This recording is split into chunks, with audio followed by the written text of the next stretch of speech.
On Monday, Elon Musk bought Twitter for $44 billion. Musk, the CEO of Tesla and the richest man on Earth, plans to take the social media company private and has said that he wants Twitter to adhere more closely to the principles of free speech, which, in a statement, Musk called the bedrock of a functioning democracy. In the same statement, he described Twitter as the digital town square where matters vital to the future of humanity are debated. Musk himself is a frequent tweeter, and it is assumed that he will continue to use the platform and potentially reinstate the account of former President Donald Trump. He is also thought to be less likely to ban people for violations of the platform's policies, which themselves may change. Before we continue, subscribe to our channel and press the bell notification so that you will be updated whenever we will upload a new video. To talk about Musk and what the future holds for his newest acquisition, I spoke by phone with Matt Levine, a Bloomberg opinion columnist, who has been comprehensively reporting on and analyzing this story over the past month in his newsletter. During our conversation, which has been edited for length and clarity, we discussed how Musk has used Twitter to further his business interests, how he views freedom of speech, and why Twitter's influence has long surpassed its financial value. Why do you think Elon Musk is buying Twitter? I assume it's because he has some genuine set of political and social beliefs about how Twitter should be run, and he feels like it isn't being run that way. I also think that he gets a lot of pleasure and utility out of tweeting and wants it to be optimized for his use. The value of his company is enhanced by his being a very strange public figure on Twitter, and so he clearly sees a lot of value in tweeting and probably wants to own that for himself. It's not immediately obvious why Tesla is valued as highly as it is. So how much do you connect Tesla's worth to Elon Musk as a person and the way he orients himself towards the world, especially on Twitter? Tesla is a company, a relatively small car company that makes good high-end electric cars, right?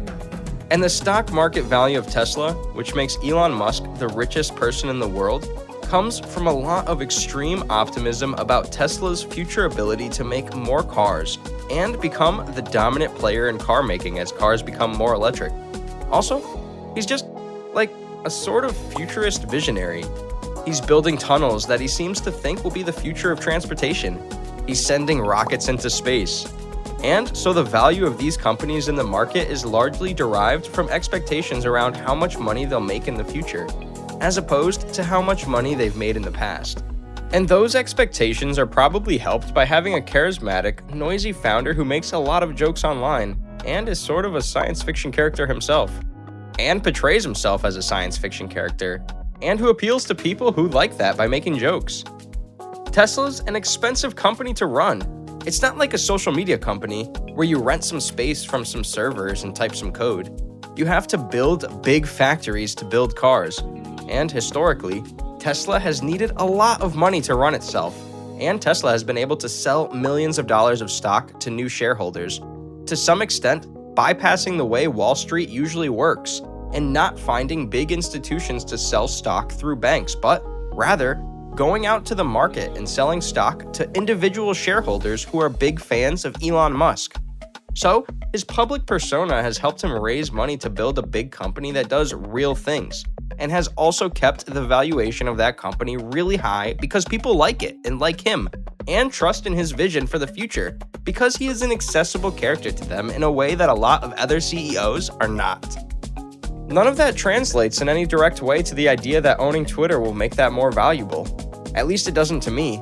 It's not obvious to me how, if he bought Twitter, he would then be better able to get his message out, or better able to tell a story in a way that is good for Tesla and good for his economic interests. But it's not obvious that it wouldn't be. And he's a really smart guy. One possible way to tell this story is that Twitter doesn't make that much money compared to Facebook and other social media companies. It's not that big a company in terms of market cap. He might say, look, I get so much value out of this direct access to the public. Owning that direct access to the public, owning that thing that creates so much value for Elon Musk and Tesla, it has to be valuable somehow. Whether it's by increasing the value that it creates for Tesla, or whether it's by finding a way to monetize the value that it creates for sports stars and celebrities. and Donald Trump, and lots of other people. You know, Donald Trump's tweets back when he was on Twitter could create billions or trillions of dollars worth of market moves, right? And Twitter never made a lot of money off of that.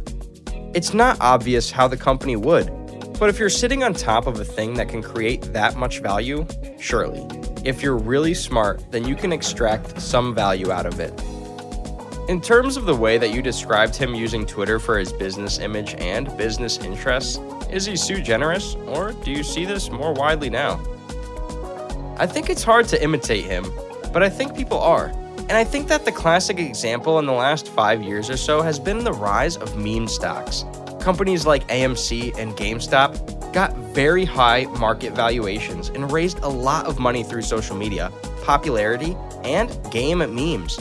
Adam Aron is the CEO of AMC, and he's this Harvard Business School graduate, a guy who's worked at traditional corporate jobs. And he's really embraced the meme stock stuff and does a lot of weird stuff on social media because his fans on Reddit and Twitter really like that, and it seems to be good for the stock. And he's pretty self-conscious about saying he works for retail meme investors now, and he's going to do things that appeal to him. I think there was this long-time perception that if you were a high-powered corporate person, you could only get in trouble on Twitter, and you should write bland things that are vetted by lawyers. And I think people are recognizing that Elon Musk has created a lot of value for his companies by being unhinged on Twitter. And I think there are imitators, and I think we're kind of early in the game. There will be more imitators, and that applies to politics. It's the obvious counterpart, where people have realized that you can make a lot of hay politically by being a poster. Elon Musk future plans. Yes, the billionaire is already looking forward to 2023 and wonders what the future will look like. Musk took to his official Twitter account to share his surprise on how quickly this year has passed us by, with just a few days to go for 2022, and asked his 66.2 million fans what 2023 will be like. For Musk, who seems very optimistic, tomorrow looks futuristic and possibly also full of space travel. The SpaceX founder has often spoke about his dream on bringing life to Mars from Earth and building cities on the red planet. Well, the business tycoon is already developing a vehicle called Starship, which can carry up to 100 people on missions to the moon and Mars. Will we be on Mars? The Tesla boss asked his followers. Musk had earlier announced that his team is building the vehicle in a launch pad in Florida. According to a recent report in Space.com, SpaceX will try to fly a Starship into orbit for the first time early 2022, if all goes according to the plan. Well, that's it for today's video. Like it, then give this video a big thumbs up and subscribe to the channel and press the bell notification so you can be updated. I will catch you guys in my next video.